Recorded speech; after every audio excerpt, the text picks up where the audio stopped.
On February 15, 1898, treason was committed by William McKinley's Navy when they blew up their own ship in Havana Harbor to create a pretext for war with the Spanish government. Adolf Hitler had already been elected president, but he wanted to abolish the chancellery and make himself Fuhrer. And to do that, he had to create enough of a crisis to create massive levels of fear in the population so that they would willingly lay down their republic and give it into the hands of this monster.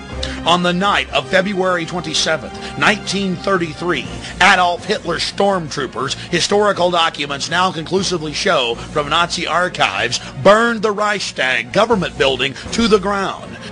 A wave of arrests then took place across the Reich as the Fuhrer told the people, yes, I will protect you. You will have a utopia world. Everything will be given to you by the state as long as you offer total fealty and support of your Fuhrer. The people bought the utopia and were totally enslaved.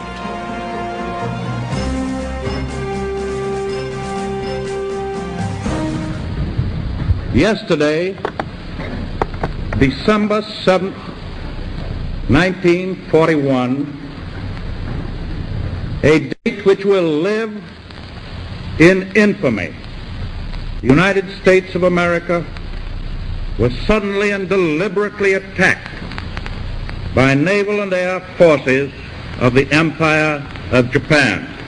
It may have been a surprise attack to the American people, but not to the federal government and the military. Months before the attack, they knew the Japanese were preparing for an all-out assault in the Pacific.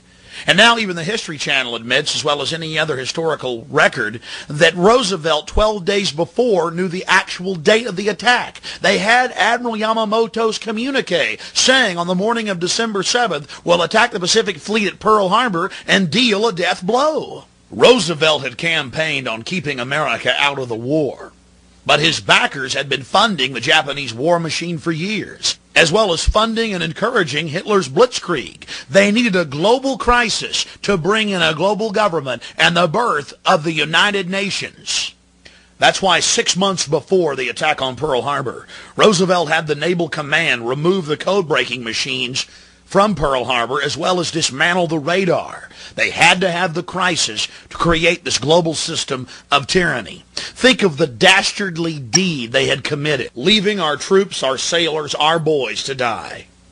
You see, the global elite had attempted to create a League of Nations at the end of World War I. World War II had to be bigger and on a larger scale, so the people would say, give us a global government to protect us from these horrible wars.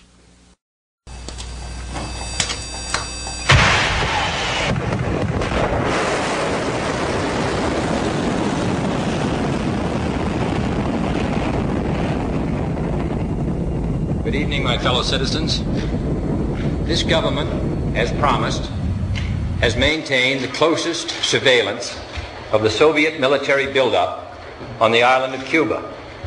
Within the past week, unmistakable evidence has established the fact that a series of offensive missile sites is now in preparation on that imprisoned island. The purpose of these bases can be none other than to provide a nuclear strike capability against the Western Hemisphere. In the early 1960s, the federal government needed an excuse, a pretext to invade Cuba. Seldom do we see examples as sterling as the Northwoods document, where the federal government actually put the plan to paper. It was actually carried in published media reports in ABC News and, of course, the Baltimore Sun. The federal government proposed blowing up airliners full of Americans, saying that casualty lists in U.S. newspapers would cause a helpful wave of indignation. The mad general, the architect of this plan, was General L.L. Lemonster, Chairman, Joint Chiefs of Staff. He got approval for his Faustian plan all the way up to the Secretary of Defense. President Kennedy was not amused. In the plan, they elaborated on how they could bomb Washington, D.C. and blame it on Cuba.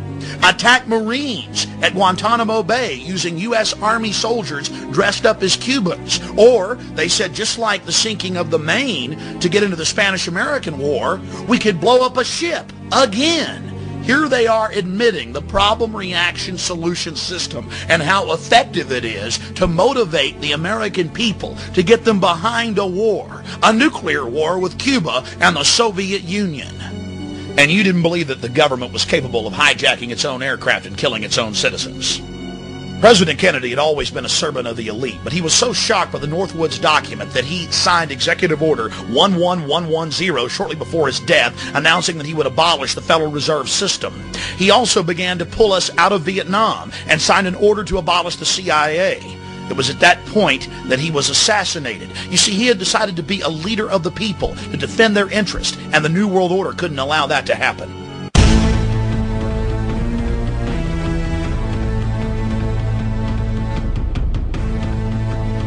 Now you'll see the evidence of the federal government targeting the World Trade Center twice. October 28th, 93, and October 31st, 1993, New York Times, as well as the December 15th Chicago Tribune. The federal government was actually caught on tape by their informants, ordering them to let the bombing go forward, to cook the bomb, to give the terrorists the detonators, to create yet another crisis, this time to usher in a police state and a war upon the American people.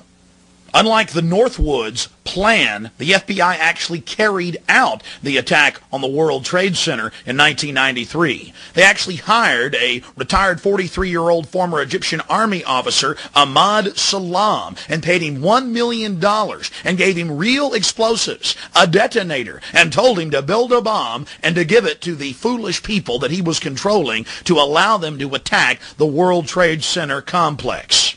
There was only one problem with their plan. Mr. Salam was not as ruthless and sociopathic as the FBI and their globalist controllers. He began to get very concerned right before and, of course, after the attack, saying, "Why are you giving me real explosives if this is just a sting operation?" When they told him to go ahead and let the attack go forward, he secretly recorded the head of the FBI in New York ordering him to let the bombing take place. It's very important to understand that all the evidence you just saw is documented, 110%. It is part of the public record. The FBI admits it, but the media wrote a few stories about it. There were a couple of nightly newscasts. It was never heard of again. But unlike Pearl Harbor, where the government allowed the Japanese to attack as a pretext for war, the federal government financed and controlled this attack on the World Trade Center to create a system of anti-terrorism, to sic a homeland security system on the American people. There was only one problem. The drivers of the truck didn't park it up against the main support column as they had been ordered to do by Mr. Salam and the FBI. No, my friends, they parked it about a dozen feet away, and so it didn't bring down the building.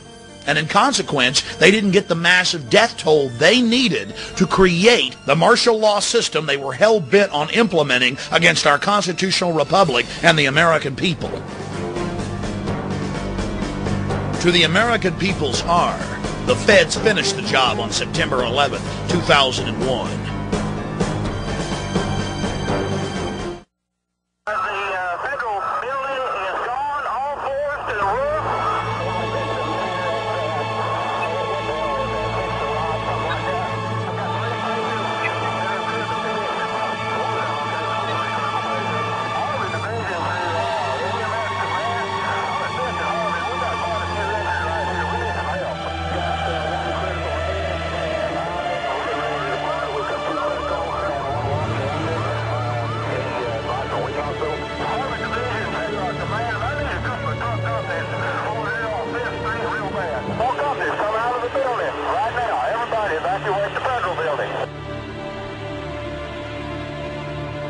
April 19th, 1995, in downtown Oklahoma City, multiple bombs ripped through